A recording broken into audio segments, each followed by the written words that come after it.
No one noticed her at first. Under the harsh fluorescent lights of the crowded megamart, Eleanor Van stood perfectly still, clutching a worn leather wallet with hands that trembled despite her effort to keep them steady.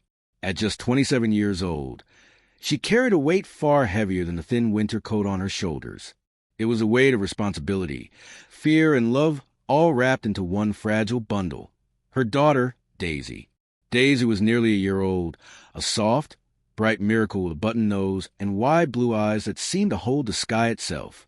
She was Eleanor's reason for waking up every morning, her reason for enduring long hours, aching feet, and nights filled with quiet prayers whispered into the dark.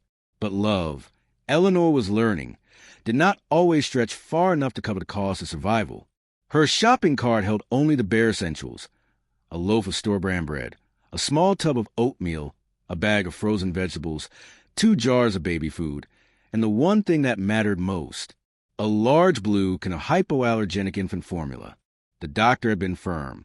Daisy's stomach couldn't tolerate cheaper brands. The wrong formula left her crying for hours. Her tiny body curled in pain. Eleanor fell in her own chest.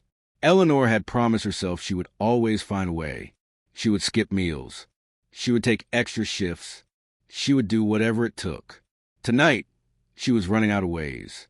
The cashier, a young man with a blank expression and a name tag that read Kevin, began scanning her items. Beep, bread. Beep, oatmeal. Beep, vegetables. With every sound, the total climbed higher. Eleanor's fingers tightened around the cart handle, her palms damp. In her coat pocket, her wallet, her great-grandfather's old wallet, cracked and thin, held only a few wrinkled bills and some loose change. She had counted it 3 times before leaving her apartment. She already knew the truth. "Will that be all?" Kevin asked flatly. Eleanor nodded, her throat tightening. Kevin lifted the formula. The scanner beeped, louder than the others. "Final. That'll be 3142, he said. The number landed like a blow to her chest. For a moment, Eleanor couldn't breathe. She had hoped, foolishly, for a sale, a forgotten coupon, some small miracle meant for someone like her. But miracles always seem reserved for other people, other lives. Behind her, carts rattled. Someone sighed. I'm sorry, Eleanor whispered. "I need to put something back." Kevin didn't react. He simply waited. With shaking hands, Eleanor touched the can of formula. It felt impossibly heavy, as if filled with stone instead of powder. Her heart ached with sharp, physical pain. In that moment, under those indifferent lights, she felt like the worst mother in the world. "This one," she said, her voice breaking. "I need to put this one back." She didn't look up. She couldn't bear the imagined pity. A few yards away, pretending to study a display of organic juice, stood James Caldwell. To anyone else, he was just another shopper, a tall man in a simple but well-made gray coat, his posture calm, his presence quiet. But James Caldwell was anything but ordinary. He was a tech billionaire, a man whose innovations shaped modern life, though he avoided attention whenever possible. Beside him stood his 5-year-old daughter, Sophia, her small hand wrapped around his fingers. They were there for one simple reason. Sophia had insisted on buying her favorite apple juice in person. James could have ordered 100 cases with one phone call, but when Sophia had looked up and said, "I want to go with you, Daddy," he hadn't hesitated. James had been watching Eleanor. He noticed her trembling hands, the way her shoulders sagged when the total was announced. He had funded charities, attended galas, written checks with more zeros than he could count. But this was different. This was poverty up close. Raw. Human. When Eleanor slid the formula across the counter, something deep inside James stirred. Not pity. Something heavier. Something that hurt. "Daddy," Sophia whispered, tugging his sleeve. "Why does that lady look so sad?" James looked down at his daughter, at her innocence, and felt the sharp unfairness of the world press against his chest. "She's just having a hard day," he said gently. Eleanor paid for the remaining items, her movements slow, defeated. With one small plastic bag in hand, she walked toward the exit, head bowed, already disappearing. James made a decision. He knelt beside Sophia. "Sweetheart, can you wait here with Mr. Henderson for a minute? The security guard nodded. Sophia trusted him. James walked back to the checkout. He picked up the formula. Then, on impulse, added more fruit, bread, a warm rotisserie chicken, cookies Sophia loved. He paid in cash and stepped out into the cold night.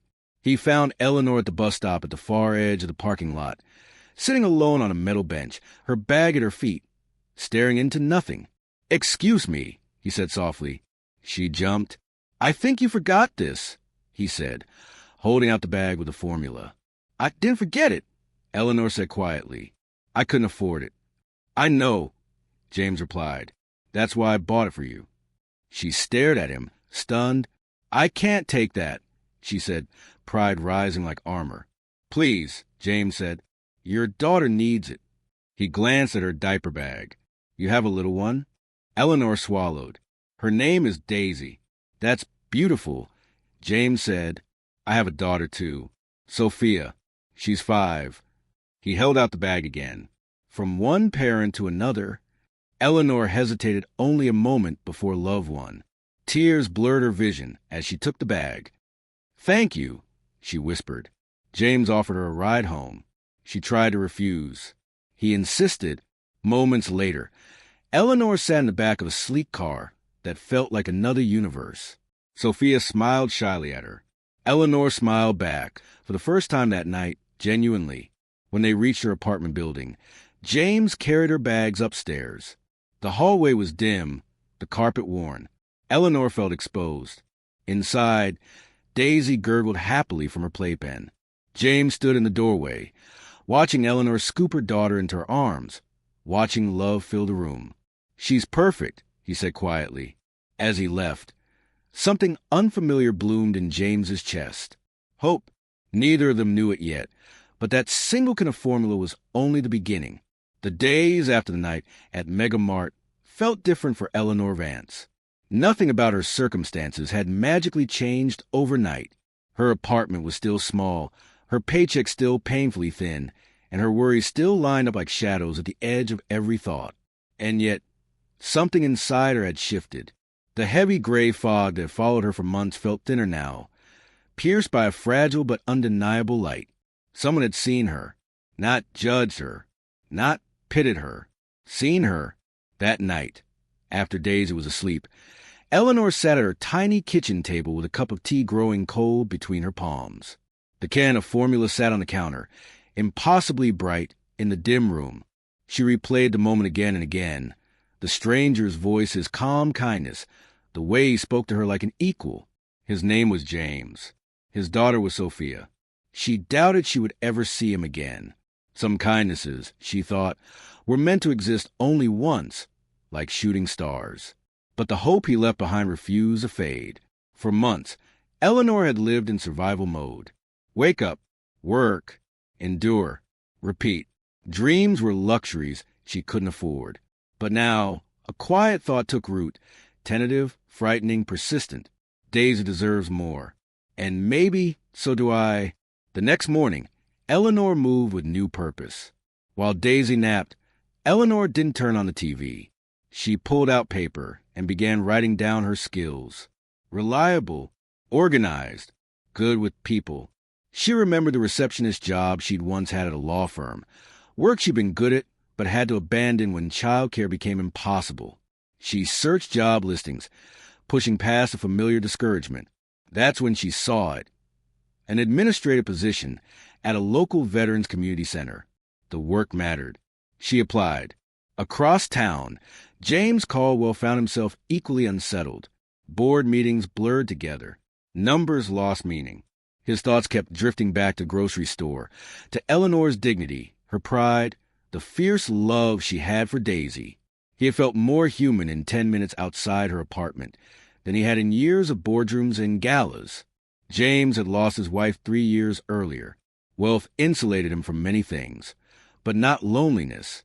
Sophia filled his life with purpose, but even then, he often felt like an observer in his own world. He told himself he only wanted closure. Still, he asked his head of security, David, to quietly look into Eleanor Vance, just enough to be sure she and her daughter were safe. When David returned with the file, James scanned it casually until one name stopped him cold. Sergeant Michael Vance. James's breath caught. His grandfather, Corporal Thomas Caldwell, had spoken of that man with reverence. Michael Vance had saved his life during a brutal battle long forgotten by history books. Eleanor was his great-granddaughter. James leaned back, stunned. This wasn't coincidence. It felt like history reaching forward, asking to be answered. That night, James made a decision, not to give charity, but to create opportunity. A week later, Eleanor received a call. She had an interview. The administrative position had been filled, but another opportunity had opened. A brand new program, a grant, the Vance Legacy Grant. Her name, her family's name. It would provide a stipend, education, a chance. The benefactor wished to remain anonymous. Eleanor said yes through tears.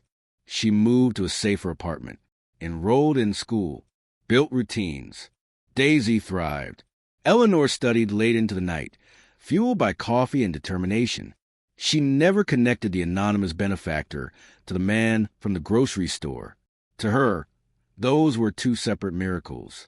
3 months later, she was invited to speak at a reception launching the grant.